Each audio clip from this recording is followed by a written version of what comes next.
श्री स्वामी समर्थ मंडळी. तर आज ना आळूवडी बनवायचा बेत होता. तर घरामागेच आळूचे पाने लावलेले. मग मी ना चांगले चांगले पानं काढून आणले. मग ते ना स्वच्छ 2-3 पाण्याने धुवून काढले. मग त्याचे ना देठ काढून घेतले आणि ते पान लाटण्याने लाटून घेतले, कारण त्या शिरा चेपतात आणि त्यामुळे मसाला पण चांगला लागतो, जे त्या पानांना चांगला चिटकतो. मग त्यासाठी मी मसाला काढून घेतला. लसूण, हिरवी मिरची, थोडंसं अद्रक, कोथिंबीर, जिरे आणि वावा टाकून ना मिक्सरमध्ये बारीक करून घेतलं. थोडंसं डाळीचं पीठ घेतलं आणि त्यामध्ये थोडी हळद टाकली. मीठ मिक्स करून हा सगळा मसाला ना एकत्र करून घेतला आणि मग लगेचच पानांवरती लावून घेतला. असे एकावर एक पानं ठेवून ना 2च असे मी रोल बनवले होते. एका कढईमध्ये थोडंसं पाणी टाकून उकळायला ठेवलं, कारण की त्या मला ना वाफळून घ्यायच्या होत्या.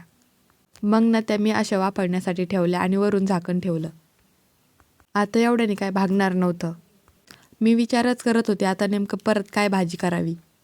तेवढ्यात माझे सासरे आले. ते ना शेजारच्या मळ्यात गेलेले होते आणि त्यांना ना तिथून हा वानोळा आला होता.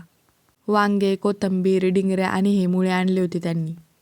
मग ना मी रश्श्याचं वांगं बनवणार होते, तर त्यासाठी लगेचच शेंगदाणे भाजून घेतले, वांगे कापून घेतले आणि कढईमध्ये शिजवायला टाकून दिले.